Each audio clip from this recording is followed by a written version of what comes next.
Good evening, everybody. My name is Nick. I'm the CEO at Threshold Sports here, and welcome to the penultimate RAB webinar. We're joined this evening by Andy Cook, our Route Director, and also Lee Niven, our Chief Mechanic, for this evening, who will be turning their cameras on soon to reveal themselves.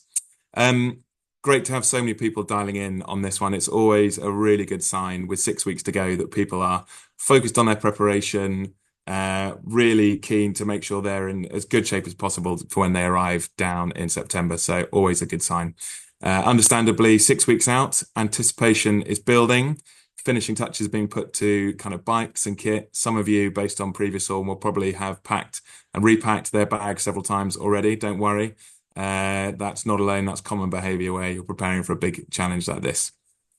So the aim of today's webinar is to get you focused on 5 key areas we think are really important to get you set up for the ride in September. So we're going to cover off this evening training, or final bits of training, bike preparation, go into a bit of what base camp life is like, some of the psychology to prepare for those difficult days, and then going through some of those critical final admin pieces as well. Before we do that, though, I just want to go into a bit of a kind of background around kind of the RAB bubble and the relationship between crew and riders, which makes this ride very, very special. So there's an old phrase that if you want to go fast, go alone, and if you want to go far, you go together. And to be clear, riding from Land's End to John O'Groats, or whether you're doing the England or Scotland package, all of those challenges are very much about going far, but also critically on this event, probably ahead of all those other ones, this is about going together. Riding Babble Ride Across Britain is just, it's an extraordinary experience. Some of the people on the call have probably done this already. You know, Andy, you've certainly put some miles in on this one before, as has Lee. But the landscapes, the sounds, the smells, everything about it is just kind of all-consuming while you're on it. It's also just a monumental operation physically to get just shy of 1,000 people, a collective 1 million miles up the country. But getting all those people up there brings all those challenges, but actually it's the people that make it possible. We've got about 800 riders signed up for this September, but you're going to be looked after by about 150 crew, and that's what makes up what has been kind of referred to as the RAB bubble, or the Babble Ride bubble, for this year. To give you an idea of that crew of 150, we've got signage teams, we've got chaperones, we've got safety bikes, we've got broom wagons, we've got pit stop crews, we've got base camp managers, we've got luggage teams, haulage teams, tent crews, showers and toilet teams, power teams, water teams, marquees teams, the guys looking after the laundry, all the caterers, event control, who you never even see, who you'll be calling in to get redirected for all the support and things like that, as well as all the medical physio teams and kind of the Threshold core team who'll be looking after you on that event. Like, all of that group together helps build this incredible momentum. And actually, it's at its best, and that bubble is at its strongest when we have those 800 riders working really closely with those 150 support team. And that's what gives it this kind of unstoppable momentum and makes this event such a kind of privilege to be part of, but also such an incredible experience to ride as well. So, you know, we are looking forward to this as much as you guys are as well, or hopefully you guys are as well. And these next 5 areas, like we say, are all about laying the foundations for that relationship, that experience, so you arrive well prepped and fall into that kind of routine on the event. So yeah, it's a special time 6 weeks out, because all of that prep is ready to go. But we'll dive straight into these key questions. If you've got any questions as we go through, we had quite a lot coming in beforehand, which is great. So we'll address some of those when we go through. But also, if you've got things you want to ask, Ed is in the background, one of our team. So if you put those in the chat, and we'll try and address them either as we go through or at the end. So please do jump in as we go. So we're going to kick things off with training. So Andy, you've done the training plans. Final 6 weeks, what are your thoughts?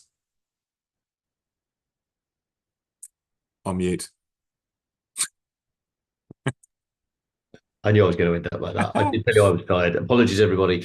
Good evening.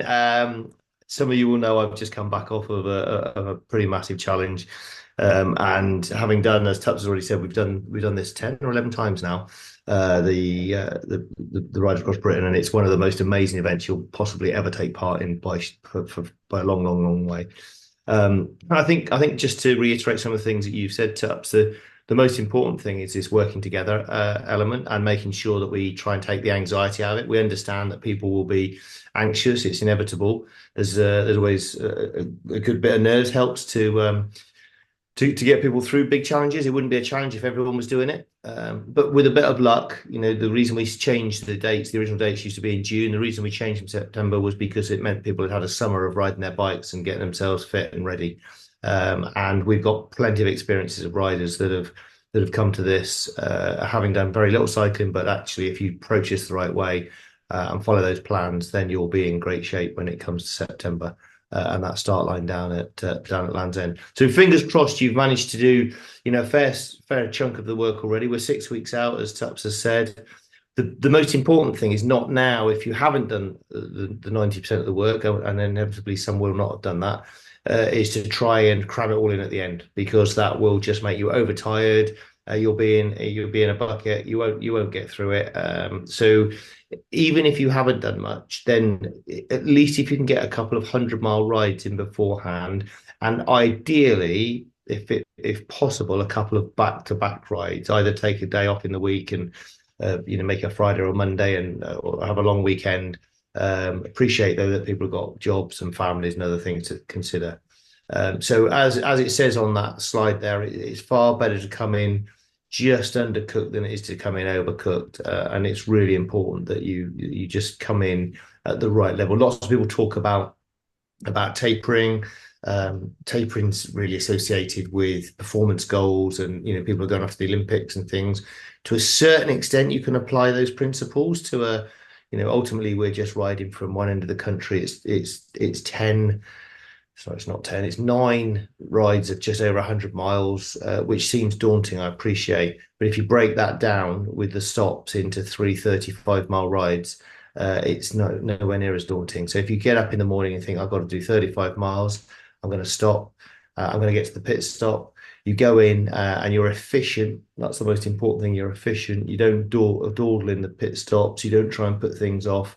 You go in, you get yourself sorted, and you get going again. You've got another 35-mile ride to do before you do the same thing again. And then before you know it, you're at base camp getting showered and changed and getting your bike looked at. So those are my real top tips. I think the consistent pace is really important as well. Too many people go out of the blocks at Land's End, and for those who know the Cornwall roads, and we obviously don't take you up the A30 because that would be madness. That means we take you on the quieter little lanes, which are, let's put it this way, slightly more lumpy than even the main road is, and that's lumpy enough. So, a consistent pace is absolutely vital. And if you go off like a bull in a china shop in Cornwall and Devon for those first couple of days, you'll definitely pay for it later. So riding at a pace you can sustain throughout the trip is quite important. As is fueling. It's really important that you practice the fueling. Real food, depending on the intensity level, sports nutrition is aimed at riding at high intensity levels. If you're riding at those high intensity levels, which I'm sure some people will be, then of course the high five is really important, and that's the sports nutrition of choice. I would always advise that you practice using it beforehand. We have many people who come along, never used it in their lives, think that sports nutrition is going to be the answer to having not trained. And once we saw some of them put 6 gels into a water bottle, and I won't even begin to describe the after effects of that. However, suffice to say, it didn't go well. But it's important, as I say, that you practice your fueling strategy as well. But there's nothing to beat proper food, and the food on this event, without a doubt, is second to none. You will be very, very well fed, and all of the pit stops are really, really well supplied. And if you have special needs in terms of dietary requirements, then those are looked after as well. Important that if between now and then you do get any niggles, you get them looked at as soon as possible. Either go and see a good physio, make sure you're stretching, just make sure you're in good shape beforehand. And then of course the last thing that's down there as a top tip is to make sure that hopefully confident riding on in a big group, because an ideally sized group is 8 to 10 riders. Inevitably, at times, bigger groups form, and some people just get quite anxious about riding, in close proximity to others. So again, if you can get the chance to go out with either fellow riders from the forum that are doing RAB this year, or maybe join a local cycling club and just go on a couple of club rides, that will potentially stand you in good stead. Mm. One thing I would ask is that we do try and keep those groups at manageable size. Sometimes massive pelotons form, and that just doesn't create a good impression out on the road. It becomes unwieldy. So in an ideal situation, we would have, as I said, sort of one strong rider with the chaperones. Not that we've got enough for all 1,000 people, Mm. but 1 to 8 to 10 is kind of a nice sized group, all riding neatly to abreast. Makes good sense, good road sense, and being very, very clear with communications up and down a group. So those are the important things that I think we need to be considering between now and then. Don't overthink it. We're privileged to be doing what we're doing. You're going to be seeing some incredible scenery. The route is, we've already done the first drive. We'll be doing another drive in a couple of weeks' time. But the route is just stunning. And you will be riding on a mixture of tiny lanes, little narrow track lanes, but all equally in some places we have to ride on some big roads as well. So you need to be confident to ride on all sort of type of terrain. But as I said a minute ago, the key to that is calling out and communicating with fellow riders, potholes, loose gravel, etc. To just make sure that you're right. On that note, some people will come along on 15 grand racing bikes. But we equally have people that come on straight handlebar hybrid bikes, and any bike is a bike. And you've got this opportunity all day to ride. Hopefully, you can keep to the speed that we're talking about, which is 10 miles an hour minimum speed, and you're going to be absolutely fine.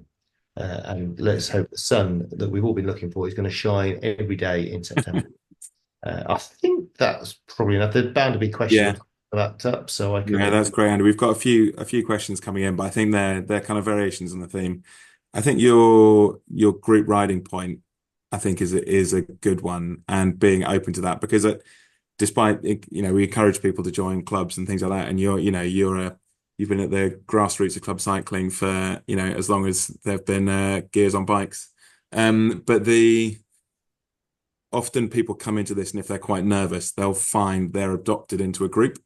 So you mentioned the chaperones there, who will be there kind of balancing themselves throughout the field. But again, this idea of the kind of the RAB bubble is when you get more confident riders adopting a group of maybe 4 or 5 or 6, like you say, usually up to kind of 7, 8, 10. That's brilliant, because you will find a group who are around your speed. And the science behind it is always kind of 30% more efficient or less energy you expend when you're riding in a group. But that is an extraordinary amount if you've been doing all your training on your own. So I think if you do get a chance to practice that beforehand, it's brilliant. But also over the course of the 9 days, there's so many people who might not have been a confident group rider on arrival, who then leave with not only really good friends, but also that experience to ride in a group, which opens up whole new cycling elements. So yeah, I definitely feel that was a big one when I rode it.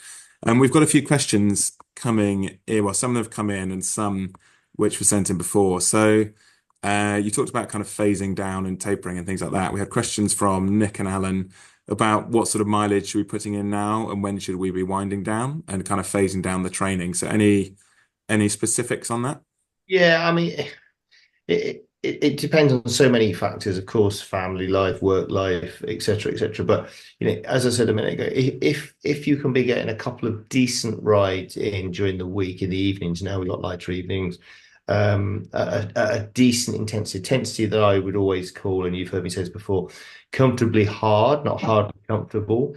It's kind of a sort of a tempo sort of session. If you do a couple of sessions in the week at that sort of intensity for a couple of hours, perhaps, and then maybe try and fit in a couple of long rides at the weekend. Conscious, I said a minute ago about family life, but if you get one long sort of 5 to 7 hour riding on one of the days, and then maybe a 2 or 3 hour riding on the other day at the weekend, then that would be a pretty good sort of way of approaching this. And then I would probably 2 weeks out try and do a couple of long rides on the weekend, and then ease right back in terms of volume in the 2 weeks or the week and a half before, and 10 days beforehand, really. But that would then mean still going out, but just riding a slightly higher intensity, with just backing off a little bit. So you don't want your legs to go to sleep. You want them to know that they've got something coming up. And training is all about adapting. So, if you stop too early, you can undo all the good work. So it's important to load the body enough so it's ready. And that's the point I made about people that start too hard on those first 2 days. It's really important to ease yourself into it, and not go too mad on those 2 days in Cornwall. Yeah, agreed. So there's another one, just a question came in from James about hamstring injury, seeing a physio for, should be okay by start of August, but I'm worried. Any advice? It's a difficult one for, the specifics of individual injuries. I think you're doing exactly the right thing. James going to speak to a specialist who can actually look at it.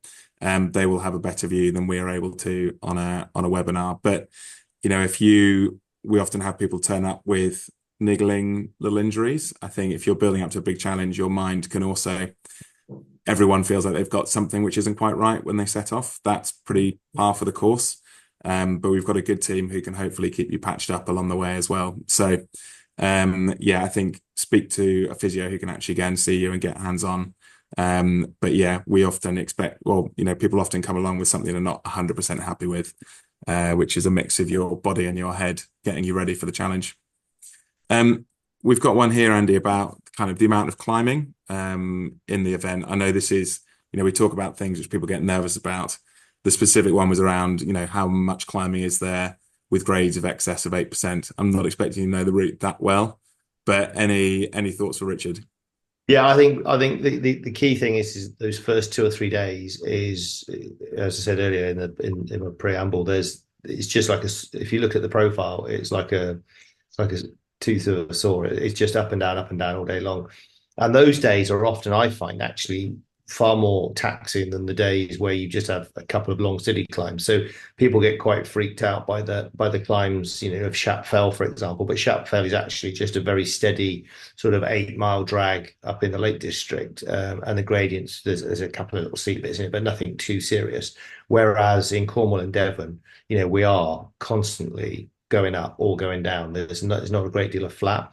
And there are some fairly significant steep little, refer to them sometimes as a puff and a grunt type of climb. It's out the saddle and try and sprint up a little bit and then sit back down in the saddle. Whereas, as I said, some of those longer, steadier climbs, you can just sit on the bike, get into a rhythm, get yourself going, and those are far less energy sapping in my mind. And that's why it's so important that those first couple of days you take easy. They are the hilliest days. Day 3 is a much shorter day, the shortest day we've got from Bath. But again, there's a few climbs in the Forest of Dean. Cheshire, day 4 is obviously pretty flat, to say the least. Day 5, we talked about Shap Fell. Then we get into Scotland, and actually, they are just long, steady drags. We come out of Moffat. There's the climb out of Moffat, which is again similar to Shap Fell, and then of course we do go up the Lect, which I would be lying up. I didn't say was steep, but there's the Lect. And there's a couple of little steep ones on that day, but again, those climbing days in Scotland are far different in terms of the style of climbing, because, as I say, they're not short, sharp things. They're long, steady drags. Yeah. So try not to get too. I know we live in a different world to how I'm renowned for always using the phrase "it's just a bike ride," and we're just going to enjoy what we're doing. And I will continue to refer to that, because I think that we can get very, very hung up. It's something that happened in early years with stats and how far is the climb and how steep is it and how fast are we going. And as I said, you need to keep your head up and look around and smell the smells, as Tups talked about, and look at the scenery and just treat it like a bike ride and just enjoy what you're doing. So that's why I don't get overly enthused about stats, but I do understand that it does motivate some people at the same time. So, if absolutely necessary, by all means, send me a message. We are going to send the GPX files out. Yeah. And you will have all the details in terms of the amount of climbing. Just be aware that the data that comes with some of the mapping systems and what's shown on your GPX unit are often significantly different. And if you read up on that, I'm not going to bore you with it now, but you can find out why that is the case. But it's an indication of how much climbing there is. I think also there's a question about GPX files and when they're coming out, when they're out. So they're available on the website already in their current form. they can get refined up until the day before because we've had, I mean, one year, I want to say 2015 or something, there was a landslide which took the already longest day up by about another 10 or 12 miles. You're right. And it was howling wind and rain, and the marquee the night before almost tearing the roof off the marquee. So we talked about this, we are out in the open, in the wilds. We are 9 days on the road dealing with whatever that comes at us. So that attitude of, like, say, all the preparation, we can be really, really technical, but also as a group, we need to be responsive to what comes along because on a big day, you get a tailwind and it feels 20 miles shorter. On a big day, you get a headwind and it feels 20 miles longer. And we'll talk about the psychology later on, but as a group, we all need to be prepared for that and embrace the challenges that will be thrown at us because they always are. Andy, that's brilliant. I'm sure we'll come back to more stuff beyond training, but those are the core questions we've got coming through on that one.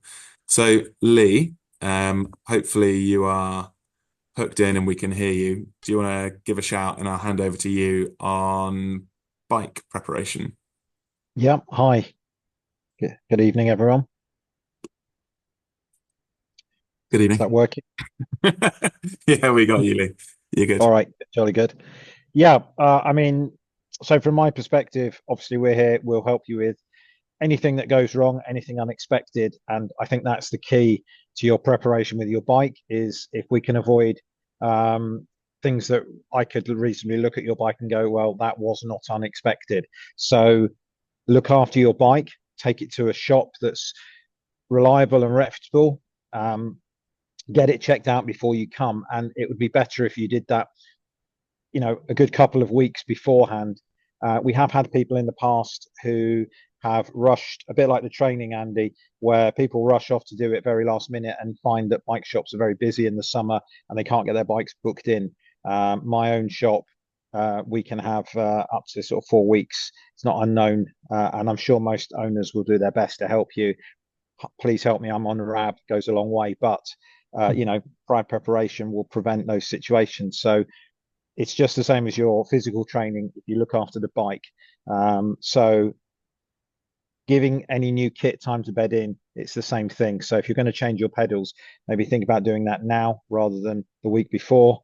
The same thing with anything else. And your saddle, I would urge you, don't be changing that. It's a bit like walking boots when you go on a walking holiday and someone always buys a pair before they head off up the mountain.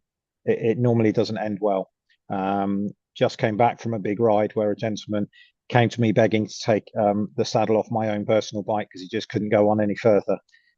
Needless to say, we did do that, but it's just better for you if everything, all these things are very easily solved in advance. There's a bit here about practicing a puncture change in the rain. That's good advice. Maybe if we have a lovely summer, you can get someone to turn the hose pipe on or something to simulate that scenario. But at the moment, you probably go out any evening, and you need to be able to do it with your fingers when your fingers are cold, and when you're under pressure. That would be helpful.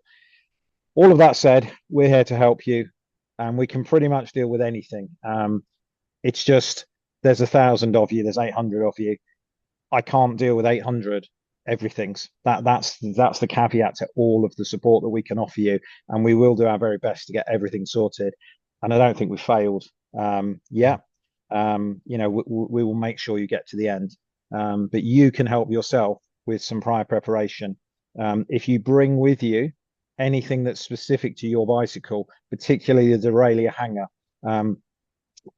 if you're not sure what that is, ask at a local shop. I'm sure they'll be happy to help you, but it's basically the bit that connects your derailleur to the bicycle frame. Most modern bicycles have an aluminium piece that detaches in the event of an incident. The idea being it saves your frame from fatal damage. That can get bent quite easily, potentially even in transit or overnight. Your bicycle potentially might fall, land on the derailleur. You wake up in the morning with a bent hanger. If you bring a spare, at least one, possibly two, they weigh nothing, they cost very little. That can be a ride saver. So that's absolutely 100%. Bring one of those or two of those. If you know what size inner tubes you've got, then obviously you need to bring a couple of those. We will have lots and lots of inner tubes with us. You'll be able to replace your stock but start the ride with a couple of spares. If you're not sure what size they are, again, any good bike shop will help you. But on the side of your tire, there will be some numbers written down, something like 622 times or X, and then another number which will be much lower, for example, 28 or 35. That's the number you want to use in the modern numbers that are correct. I know lots of you will know the imperial sizes, so 28 or 700C. But if you're not sure, Nick, I guess there's people can send it in on chat, and I'm happy to answer those questions possible. Very happy to offer that help. The only other thing I'd suggest you all learn to do is something called an M check. I'm going to put a video up tomorrow so that you can follow along. If you Google bicycle M check, you'll find a picture that myself and my colleagues did at SciTech training 20 odd years ago. That's flooded all over the over Google these days. And it's basically a way of using the letter M shape to check every part on your bike. If you learn to do that and nothing else, that is really useful. Fantastic. It's the equivalent of making sure you have air in your tires, washer fluid in your windscreen wipers, and oil in your engine before you set out on a very big car ride. And obviously, we always all do that before we head off in our cars, I know. And no, I never do it either. But it'd be really good if you did that with your bicycles, because what you'll find is you will prevent lots of issues. So what's great for us as mechanics is if you come to us and say, I can feel something that's not quite right, rather than coming in with your bicycle in two pieces and holding one of them up and going, oh, this fell off. This fell off is much harder to fix than something doesn't feel quite right. So prior preparation and just preventative maintenance is 100% my best advice that I can give all of you. It really is. And like I say, it sounds simple when we describe it now, but taking it to your local bike shop. I mean, one question, because I know some people on here will be very confident and really enjoy going to a bike shop and chatting away knowledgeably about their bike. Others will feel very nervous going in and not wanting to look stupid. If you were going to say a few, not like key phrases, but what would you be asking that bike shop to look at in particular? Are there, a few things you would really want to pull out and focus on? Yeah, I mean, making sure you've got tires that have got plenty of life in them would be one thing that you can go and get checked. You want a decent pair of tires that's going to last you for the journey. Again, we will have these things on board, but start all ready to go. Making sure that you have the right derailleur hanger, and the local shop will be able to help you with that, because there are literally hundreds of them. So that does require some knowledge to get the right one. You can't just go onto Amazon and buy a derailleur hanger. It's got to be the correct one. So that's something they can certainly help you with. And then the other thing I'd perhaps suggest that you get done is just to have the chain wear checked. So this is done with a device that measures the chain wear, and very simply, it will show you whether you're new, worn, or completely worn out. So if you're heading down towards the end of it's nearly worn out, it would be a great idea to get that changed in advance. Mm-hmm. Chains should last at least 1,000 miles, absolute minimum, with a very heavy rider riding in poor conditions. So that people always ask, how long will my chain last? Well, how heavy are you? Where are you riding? How much power are you putting through? What's on your chain, etc., etc. But if you just get that checked, they'll be able to. You'll have an idea then of where you're at. It doesn't need to be absolutely brand new, but starting with a chain that's worn out is obviously not ideal. Yeah, suboptimal, I think, is the phrase we use.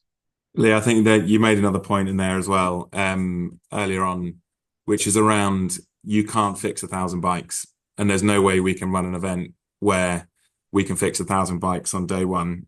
So the whole of the event is developed where we have to use triage systems. So for the bikes, they will get dropped in, and we'll talk a second about the right time to get the bike dropped in and things like that when you're coming off the ride. But it's the job of the mechanics to judge where the most need is to keep people on the road. So you might have a slightly scratchy front mech, which is just getting you a little bit frustrated because it's grinding in a couple of gears, but someone else might have a fundamental issue that needs fixing to be able to carry on. So we will do everything we can. And, Lee and his team are amazing. You have to, they will keep going forever if you ask them, but we cannot do that day in, day out. It's not safe. It's not kind of responsible for them to be able to do it. So there will be points where we say, look, we can't fix anymore at this point. So you don't want to be, we will do everything we can. We've had a really good track record of keeping everyone on the go. But the best thing you can do to help yourself, but also all those other riders and help the event go smoothly, is get it checked beforehand. The best thing you can do is never go and see the mechanics. Borrow one of their track pumps every now and then, but otherwise have done the work beforehand yourself. That is we ask everyone to do that, but it makes a massive difference for you as well, for how your bike's running, but also you might help someone else get their bike up and running and carry on and finish RAB. So really important to be aware of that and do your bit beforehand. Nick, can I throw in, I know it was mentioned, people ask, when's the best time to come and see us? Yeah. So my answer to that would be as soon as possible. So the worst example I can give you is, for example, the person who gets in fairly early because they're a reasonably quick rider, and then I'm not sure what they might be doing, but obviously some relaxation, some downtime, etc., etc. Go and get a meal. Then they turn up to us at 9 o'clock at night or 10 o'clock at night and say, "Oh, my bike needs sorting out," and they've actually been in camp for, a number of hours. What that does is it just means that the people that are perhaps not as fast as that person have got less time. Whereas if you get the bike to us ASAP, you can leave it with us, we'll deal with it. And generally speaking, the racking is very close to us so that we can put your bike back in the racking. If you get it to us straight away, then you've got more chance of us getting it sorted, and we can sort more bikes. So it's just as soon as possible is the right answer. Great. I've got a few quick fire ones here. One is around bringing your own lube and muck off and cleaning stuff. Do you want to just run through what cleaning facilities we should have available? Yeah. So we should have cleaning facilities available at all the stops. Obviously, some of them are more remote than others, and we may not have hoses / jet washers, but we will have something for you, and there will be washing product. I'm not sure of the brand that we've gone with this year, but there will be some form of muck off's been mentioned. So something like muck off or mint bike wash will be available for you. Lube, a general lube will also be available. But if you've got a personal favorite, then absolutely bring a lube. Clearly, packing space is at a premium. So if a small bottle of lube, fine, but I wouldn't encourage anyone to be bringing a full wash kit or anything. You probably haven't got space, and we will have everything. It's another couple of quick ones. I don't think it's the right forum to dive into the tubeless versus tubed debate. I'm sure there are about 500 videos which people can dive into on that, but I think there are proponents of both. Someone's asking, should you run in new tires before the event?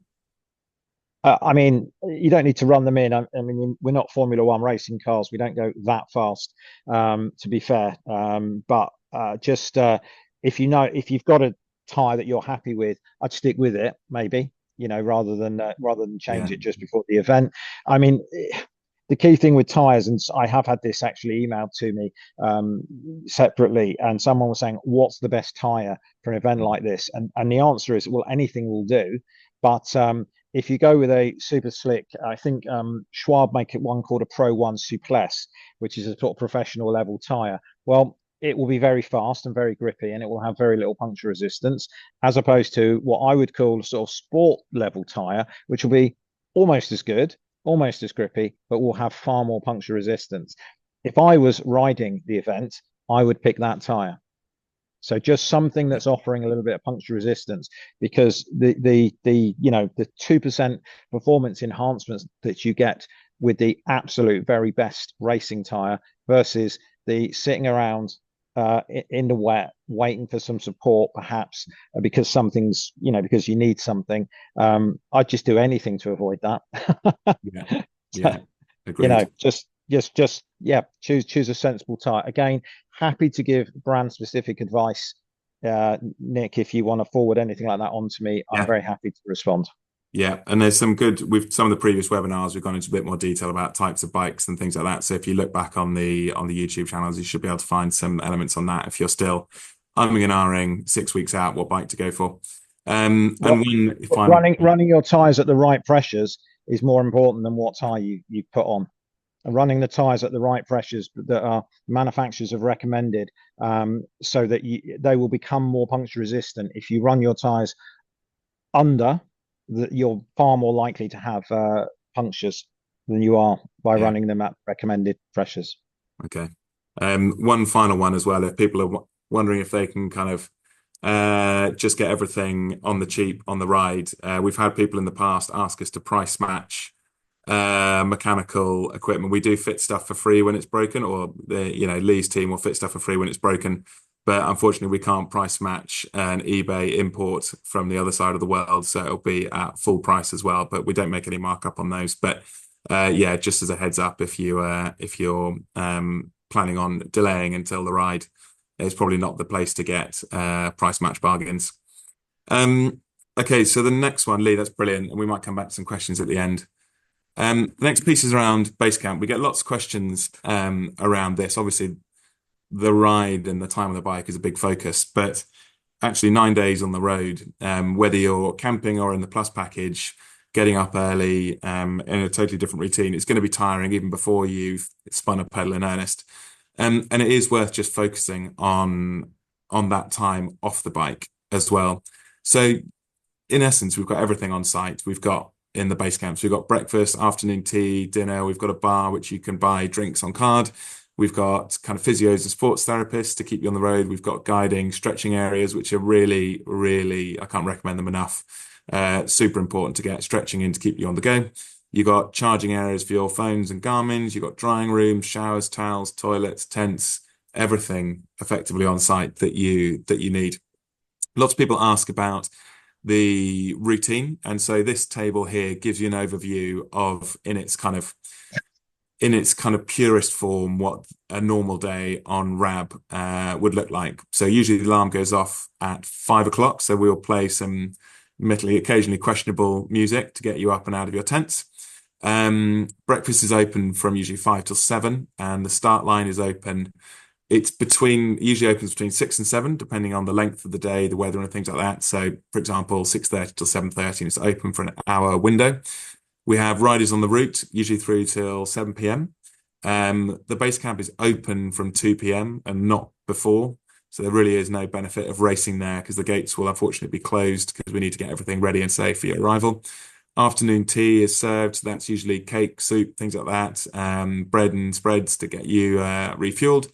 Dinner is usually from 5:30 to 9:30.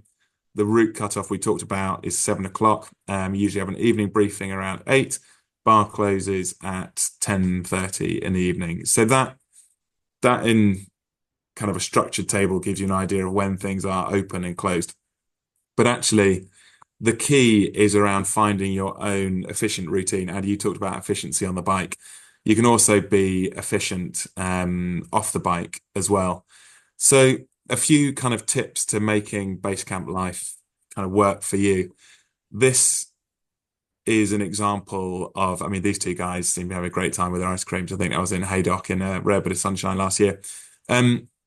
But find a way of building a routine which doesn't hit those peak times during the event. A bit like we were saying with Lee and the mechanics, there are spikes of time and demand and things like that. But there's a bell curve of people coming in and out of the base camp. So some people will be quicker at the front of the field, some people will be towards the back end of the field. So what I'd suggest is you find your time which fits easily into that. So the alarm might go off at 5, but if you're kind of middle of the pack, you don't have to get up at 5 o'clock. You know, that extra 45 minutes in bed, getting a bit of rest and recovery is going to put you in better shape. Also, it means when you go into the breakfast marquee, you're going to be away from that first rush where there's going to be slightly longer queues. So you can go in, everything's a bit easier. There's always plenty of food, so they won't run out of anything. My advice would be when you head out of your tent, take a little wash bag. We talk about kind of carrying a little musette around with you. So you want to limit the time you're going back and forth to your tent. So take your toothbrush and your water bottles with you off to breakfast, have breakfast, brush your teeth, and then go back, load up your bag. then grab your bag, drop it off at the luggage trucks, get your bike and get to the start. You don't have to be first on the line. This is one of the questions that comes up is we do phase the start. So we send people off every few minutes in smallish groups so we don't overload the route. We will always prioritize getting people who are slightly slow on the bike off last.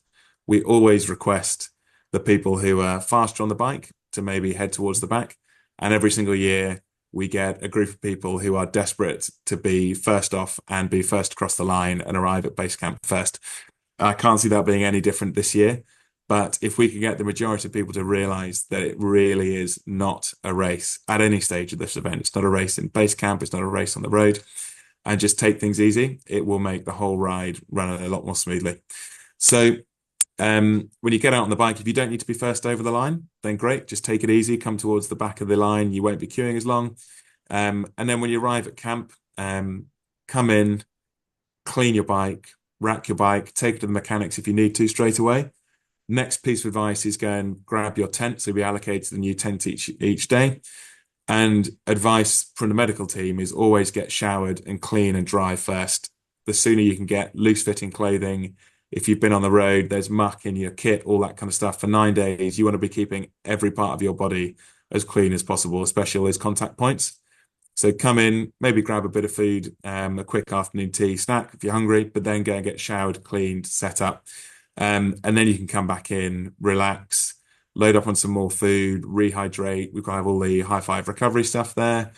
Get your phone charged up, get in the stretching area, grab some dinner. You don't have to be first in line for dinner each night. Hang out, get to the evening briefing, have a couple of chats. And even though the bar closes at 10:30, in reality, most people are turning in by about 9 o'clock because those are early starts and long days each time. But within all of this, if you can work out how not to be going to the showers at peak points and things like that, not all be queuing up to all try and get over the line at 6 o'clock, makes the whole thing run more smoothly. People who are coming in late, we try and protect those people who need a bit of extra support. So we'll have some tents right near the marquees so they don't have to walk as far to people. We rotate tents around in different color zones. So you might be closer one day, a little bit further next time. But all of those things is we're trying to get everybody to complete the ride as far as possible. So working with the team is really, really helpful. I can see a couple of questions coming in, so I'll just address those as we go through. One of the questions was about evening briefing. So usually that's 15 minutes, 20 minutes, half an hour max, because occasionally we have some amazing people who we might come up and do a talk for 5 or 10 minutes, but it's not long. It's not compulsory. So we'll also send out key information on email because some people are just desperate to get to bed and catch up on some sleep. In terms of the plus package, we have shuttles going back and forth. So you might, if it's nearby, go to the hotel and then come back for dinner and the briefing and go back after that. But again, there's flexibility on that. Questions about IPAs at the bar and lagers. I think that will vary. I think we've tried to get local bars, so it'll depend on the part of the country you're in. But we did have one year where one of the riders, admittedly, he was like an ex-Lions rugby player. His main feedback was we didn't have enough varieties of red wine behind the bar. So I feel like if we're getting into varieties of beer or a Merlot versus a Malbec, we've probably got the core stuff right. But we'll try and get a good range, and I'm confident there'll be some alcohol-free options as we go as well. One final question on base camp is around towels as well. So we provide towels. So we provide one towel for everybody. So again, this will be a recurring theme. We do have occasionally some people take 3 towels, 4 towels, 5 towels, things like that. All that's doing is risking someone else not having a towel later on. And invariably, that's the people who are coming in late who need that most and care about that most. So with all of this, a lot of this is done on trust, but you'll get a fresh towel every day, which you can pick up and then drop off to be cleaned. So you don't need to worry about a soggy towel in your kit bag day in, day out. There's a question here about color zones and rotations. So yeah, those are rotated.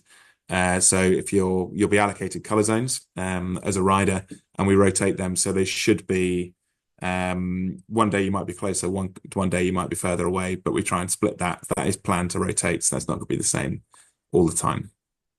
So I think that's most of the questions around base camps. There's one question around bike locks and security. So we have security on the bike racking, overnight security, so they'll be keeping an eye on everything. So you don't need to bring a bike lock. If you want to lock your bike up on the route, it's occasionally people pop into cafes and things like that. Some people pack a very lightweight lock, but that's a rarity because most people are in groups and things like that. And if you're at the pit stops, we'll have people there. So yeah, you shouldn't need to bring a bike lock for the event. Okay, next one is around mental preparation. We talked about the scale of the challenge, the duration of the time away from home, and all these kind of things. I think it's fair to say that everybody from the front to the back of the field will have some amazing moments, but they'll also have some difficult moments. So in the same way you prepare your body for the ride and the base camps and all that kind of preparation, I think preparation of your mind is equally, if not more important. So these are just a few tips which people have done or techniques people have used in the past to kind of prepare yourself for those inevitable lows. One thing is around reflecting on why you're doing the ride. So this will vary for all kinds of different people. Some people, this will be a reunion with friends. Some people use this as a honeymoon. I'm not sure how that prepares you for the hard times. But you've got loads of people fundraising for causes which are very, very personal to themselves. Some people just want to see the country, but spending a bit of time before you arrive on the event, just thinking about actually why you want to do this and why it matters for you to do that. And the next bit beyond that is then to think about how you're going to cope with those points when it gets harder. And these are some of the things people have done in the past, is when you're at home, when you're calm, when you're relaxed and you're feeling fit and fresh, think about times in your life where you've been through a difficult situation and come out the other side. That might have been in your training. For this event, it could be something completely disconnected from cycling, but a time when you've had to ask yourself difficult questions, but you've had that resilience to come through. Think of those moments in advance, and so you know you can draw on those when it gets tough at a particular stage. Lots of people have messages from friends and family, so almost to kind of break glass in the case of emergency envelopes, and some of them stay unopened until the final stage. Some of them are opened at the base camp at the day one when you're at Oakhampton. You've just taken on your first day of Devon and Cornwall Hills. But these are all different ways of preparing yourself in advance for what will happen, because like I said, everyone will find it tough. I mean, Andy, you're fresh off the back of looking after people on a 3-week challenge. I don't know if you've got any other comments or fresh examples of people doing this well. Oh, I'm mute again. Sorry, guys, I'm obviously tired from that still, but I think it's really important, some of the points you've just made, to you really consider what we're doing it for. And as I said earlier, it's a privilege, particularly if you're doing it for charity. Some of these people haven't got any choice in terms of treatment they might be going through, and so struggling up a climb or having to get off and walk up a climb or having a sore backside or it pales into insignificance. And I think that just realizing that and then just understanding the enormity of what you're doing and why you're doing it in those situations is really important, but it can very, very quickly be overlooked, of course. So I think you've made some great points there. And just thinking that through, some of the things we did 3 weeks ago was some of the messages were read out from patients and some memories were read out, which were very, very poignant and made people actually sit up and think about it. And it made a big difference. I mean, I had a much smaller team to look after, but the principle's exactly the same. We're riding our bikes. We're lucky to be doing that, and that's what we should focus on. And if we're raising money for other things, then that's important. I think that point again at the beginning about you're not doing this alone. So there are all manner of different people. Some people chat away the entire ride and naturally form into groups. Some people much prefer riding on their own, but you have got that group all around you. And often it might be that if you're having a tough time, you focus on someone else who's having a tough time around you. That can just take your mind somewhere else and you're focusing on them getting through, and all the language you're using to encourage them actually reinforces the fact that you're going to make it through as well. But also just leaving yourself open to the help of others. Often if someone looks like they're having a tough time, you ask how they're doing. They say, I'm fine. You ask them again, they say, I'm fine. And on the third time, they say, actually, I'm having quite a tough day. So that willingness to be helped by others is also, I think, a really important piece as well behind this whole thing around the RAB bubble and the RAB community. So yeah, we'll all have tough days. Everybody will, from front to back of the field. But like I said, there's between the crew and the other riders, there's a lot of other people there who are in the same boat, willing to help you out. So be open to that support when it comes along. I think the final piece is final admin. So these are, again, the small little pieces, a bit like Lee said, getting your bike in and get fixed. All this advice, like I said, it's 10, 12 years. 2010 was the first year we ran this event. And, we've done, was it 10 million miles worth of looking after people on this route. So the advice is there.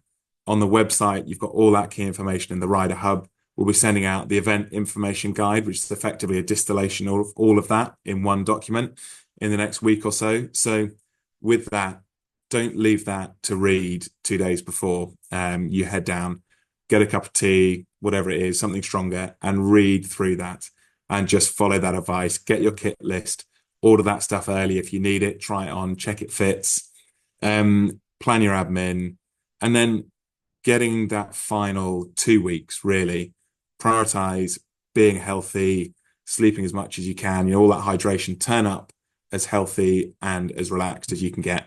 I know life doesn't slow down in advance of it. And if you're taking 9, 10 days off, it's probably a bit of a rush. But again, control what you can control, read up on everything, and get that stuff sorted early. The final piece, we've got a few deadlines, again, which are helpful, which might be relevant for people. So transport booking, you obviously have to get yourself to the start and finish points. So we've got the deadline on Monday, the 5th of August. That's all done through European Bike Express. Their website, I've been told, has been down for the last 4 or 5 days. But if you contact them directly on email, they'll be back in touch and be able to sort that as well. So they are getting their booking system up and running as soon as they can. Laundry as well. So that's going to be day 2, day 4, day 6. That can be pre-purchased again through Active, through your registration. There are links through all the Rider Hub. Deadline for that is 25th of August. Merchandise. So we're launching new designs imminently. So information about that should be coming out, if not this week, next week. And Sportograph photos, again, you get a discount if you want to order your photos beforehand, and they are amazing. A lot of the photos you'll see on the website and things like that, those photographers will be out on every single stage, capturing your journey all the way along. So you can lock in that discount beforehand.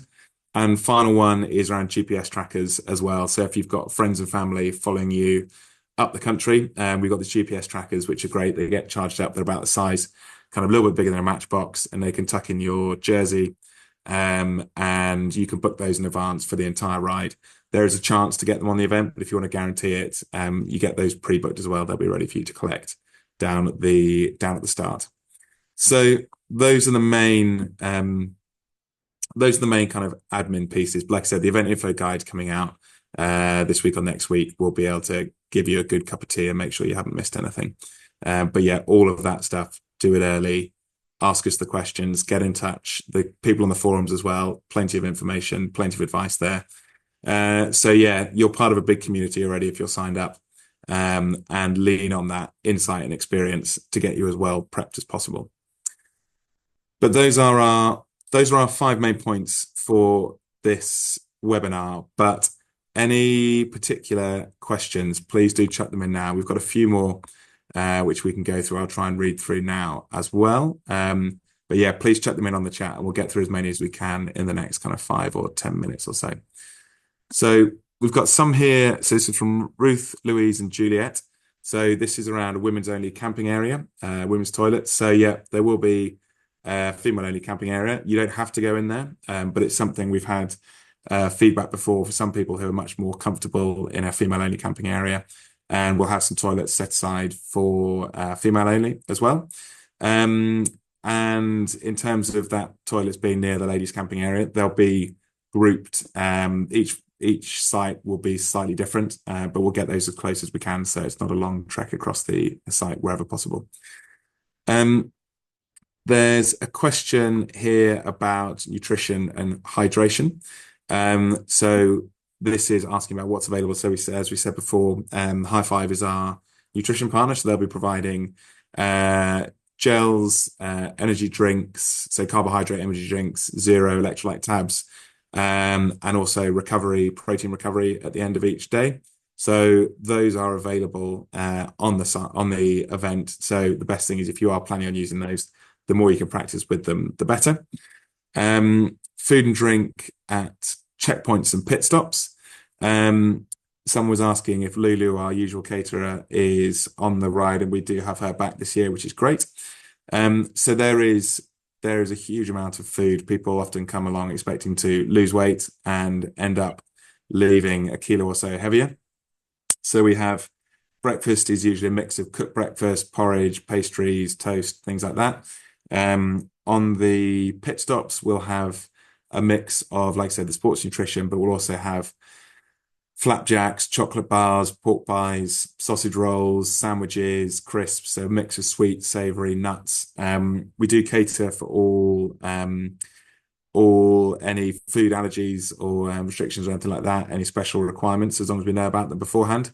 When you join the ride, they might not all be out on show straight away, so you might have to ask the people at the pit stops, because we tend to keep them in fridge vans so that we don't have someone who just might fancy the gluten-free sandwich rather than the regular one. So we make sure those are held onto the right people. But yeah, we should have everything to cover all of those different requirements. And also, if there's something specific you tell us about on the ride that you'll really like, we can't guarantee it, but we will do whatever we can to try and make sure everybody's got enough variety and enough quality food throughout the whole event. So yeah, catering has to date never been a problem, but it's a mix of, good kind of regular food and a lot of variety, as well as the sports nutrition side as well. I'm just looking across on the chat. So we've got one around training here. This is from James, and this one will probably come to you. Training guide seems to just suggest a few double back-to-back big days is enough. Would you recommend any more than 2 consecutive big days of training? Yes, if you can fit it in. I mean, I think the more you can do, the better. But I know that doesn't suit everyone, and I don't. What we're trying to do with the plan is make it so no one size fits all, obviously. So there'll be some riders that are taking part in this that are very competent already, and we would be able to manage a 3-day block very, very easily. Equally, that could put the fear of God into some people. So what we try and do is just get that balance, which is why I've talked about 2 days at most, if you can manage that. However, if you can do more, that would be fantastic. Great. Okay. So we've got a question here. I know this will be an important one. So is there decent coffee in the morning? So we do have so included in the catering marquee is tea and coffee. So that's just make yourself, and that's instant. We also have a coffee van traveling with us up the country. Again, with all of these things, if 1,000 people want a soy latte at 6 a.m. precisely, there will be a queue of 1,000 people. We cannot, unfortunately, cater for mass premium coffee in a field in Bonner Bridge in Scotland for everyone. However, we do have a great coffee van. They will travel with us. Sometimes, if you're at peak time, it will be a little bit busier. And so we apologize for that, but it's unfortunately the reality. We can't get someone catering for, an industrial level latte art all the way up the country. But also lots of people will choose to stop off at cafes along the way. And we always kind of recommend that as well, partly because it's just supporting the villages, country, towns and things like that we go through. So don't feel like you can only eat and stop off at the pit stops and at the base camps. If you see a nice coffee shop along the way, feel free to stop off and have some local fare as we travel up the country. The only caveat to that, Nick, is if people are towards the back end of the field, please leave your bikes on show if you do that, because we have had experiences in the past where people have gone into the pub, perhaps had a nice lunch, and we've driven past at the back end of the day, taking signs down because they were fairly relaxed by that time. So yeah, make sure you leave your bikes on display so that we can not go past if that's the case. So yeah, absolutely right to encourage it, but keep staying there too long. Okay, there's a few other quick fire ones. So it's okay for friends to come to base camp from Stuart. That is absolutely fine. So we will sign them in and out of base camp when they come to the info desk, because we need to know who's on site from a safety and security perspective. But yeah, if you go to the info desk, you can sign them in there. Wi-Fi at base camps, we don't put on Wi-Fi at base camps, but most of them have 4G or 5G reception. It's something we've looked at in the past, but actually the ability to do it is very, very limiting. So it's based on just general 4G or 5G reception on that. There's a question around charging DI2. So we do have the ability to charge DI2. I don't know if that usually sits with Yuli or in the overall charging area. Yeah, so it's in the overall charging area, and what I would say to everybody is your DI2 should do between 2 to 5,000 kilometers between charges. If you start with it fully charged at the beginning of the ride, then realistically, for most people, you won't need to charge it. Some people just charge every night, and it's just like the coffee. There are only X amount of charging points. If you're not sure how much charge your DI2 has got in it, literally pop by to the mechanics and we'll show you how you can check that. There's a series of LED lights there. We'll literally tap your DI2, and if you don't know how to do it, then you'll have learned something really useful, and then you'll know when to charge it up. But it's not necessary to charge every night. The other thing I'd just say to you is if you have one of those modern little brick chargers, they will charge both SRAM, AXS, and DI2. I've seen on many rides people now sort of doing that themselves. So, and you will only need to charge it once on the ride.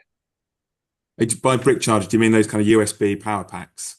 Exactly that. Yeah. Yeah. One of those modern ones it needs to be of enough output. Yeah. So they need to be one like, the really old ones are a bit low low powered, but the modern ones, that's what we use in the mechanics tent. Yeah. We have a couple of those, and we can then put the bikes off to one side away from our power and everything, and just charge them up and check them. 90% of all DI2 failures last time were because they weren't correctly charged up. Fine. That's a good shout, actually, because we've got all the charging stations in the marquees and things like that. And again, we ask people to charge and then take their stuff off. But equally, you can have a USB power pack which will charge your phone 4 or 5 times, and having that in your tent's just a little bit easier as well. We had a question about shoes or flip-flops. I'm assuming that's a kind of base camp question rather than a cycling question. SPD flip-flops. Yeah, like base camp waterproof shoes or some little short waterproof boots are a great shout, because it's right across Britain. We are in fields, we're not always in, very kind of dry landscapes. It's been raining for a week beforehand. It will get muddy. We've got all these people traipsing back and forth in and out of the marquee. Having some waterproof shoes or some just kind of short waterproof boots is an absolute game changer. Even if, you'll realize on day one, or certainly by day two, it's not a fashion parade. And the people who've got really functional kit are the ones who are happy. And that extends to the bike as well. Mudguards, you don't get them on the Tour de France, but mudguards will not only make you very, very popular out on the road, but your kit is drier. There's loads of good little saddle bags, slightly larger saddle bags or handlebar bags and things like that. If you carry a waterproof in those, or you carry an extra pair of gloves or anything like that, there's some good stuff you can chuck on your bike. It's not going to weigh you down much, but it's functional and it's going to keep you a lot more comfortable. So yeah, comfort is the name of the game. Waterproof shoes would be a good one. And if you're hopping to the shower, Crocs, Adam here is a clearly clean Croc enthusiast, or flip-flops to get in and out of the shower is nice. And if it's sunny enough to be wearing them around the base camp, then everyone's going to be happy. The laundry service works. Stu, we got a quick question there. So laundry service, you drop it off in the evening. You will have a numbered bag, and you're allowed to put 6 items of cycling kit in there. This is another example, a bit like the take 3 towels or take 1 towel question. We're very clear it's 6 items of cycling clothing. We can't do big, heavy hoodies, socks, and things like that go missing. So it is for your cycle jerseys, shorts, things like that. That goes in the wash overnight. There's a big drying room. All of that is hung up, and you collect it in the morning. And if everyone puts 6 items, basically the bag has a line in it, which then gets strung up. So your 6 items will be hung up and dried. If you put 12 items on there, you might think you're gaming the system, but your 12 items will be wedged together and not therefore dry in the morning, whereas if you have 6, they'll be hung up and dry. So that's how the laundry system works. Yeah, you drop it off in the evening and collect it in the morning, and you're ready to go. Shower facilities at John O'Groats. I believe there are. I'm 99.9% certain that there are, but if they're not, we will double check. But like I said, I'm 99.9% certain we've always had them before. How bad are the midges? I don't want to jinx this. There's one pit stop out in the Hara where instead of eating at the pit stop, you get eaten, and that's the first pit stop on the last day, Andy. Yeah, correct. That's the only place, isn't it, that we've over the last, as to say, don't want to jinx it, but over the last 2 iterations of this, that's the only place we've really experienced it. Yeah. So they are there, but we've been quite lucky recently. But the advice is to bring a midge net, just in case we get swamped. But like I said, historically, it's been that one stop just to remind you that no one gets away without one kind of interaction with the midges. But it's not been hellish. I think as Lisa has described it, I've had a bad experience. So drying room, yeah, question from Phil. There is a drying room, and that's available every night. And that's also what's used on the when we do the laundry as well. But yeah, again, being realistic, shoes, if you've got soaking wet, heavy shoes, they're probably not going to be totally dry in the morning. So personal tip is I think waterproof socks are a really good way. You've got a chance of drying some waterproof socks and you chuck them in your shoes, even if they're a bit damp in the morning. You can have dry feet. But yeah, there is a great drying room that will dry jackets, kind of general kit, gilets, things like that. But any really heavy stuff, it's not tumble dryers for everyone. I think we are probably coming to the end of it. And we've got one question about this being shared as a recording. So yeah, Ed's going to post this up, so anyone who hasn't made the whole thing will be able to get on that. But also, like I said, we've got one more webinar due just before, a couple of weeks out before we head onto the ride. But in between now and then, we're here.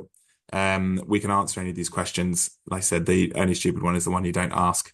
You want to turn up there relaxed, informed. All of us are better off in that situation. So yeah, please keep asking questions. Hopefully the advice for this evening has been helpful. Andy, Lee, and also Ed in the background helping out on the tech. Thanks so much for your time. Hopefully this, certainly the people who've been on this will be that much better prepared. And yeah, cannot wait to see everybody down there at Land's End in not too many weeks' time. Great. Thanks all. We'll be Thanks, seeing you. everyone. Cheerio. Good luck with your training.